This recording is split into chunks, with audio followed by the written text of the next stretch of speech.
നിറങ്ങളും വെളിച്ചവുമായി നിന്ന മേഘമാലകൾക്ക് താഴെ എന്തിനേയും പെരേരയ്ക്ക് ഇഷ്ടമായിരുന്നു. പുൽച്ചാടിയായാലും പൂമീനായാലും കൊതിമാറാത്തൊരിഷ്ടം.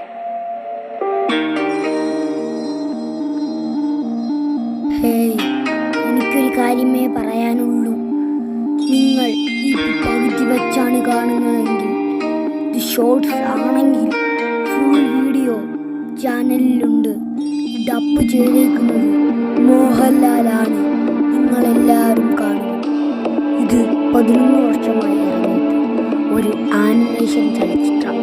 മോഹൻലാൽ ഫാൻസ് എന്തായാലും കണ്ടിരിക്കേണ്ടതാണ്. ആദ്യം തൊട്ട് അവസാനം വരെ മോഹൻലാലാണ്. വോയിസും എല്ലാം മോഹൻലാലിൻ്റെത് തന്നെയാണ്. എന്നാൽ മോഹൻലാലിനെ കാണിക്കുന്നില്ല. Bye bye. ഫുൾ വീഡിയോ ചാനലിലും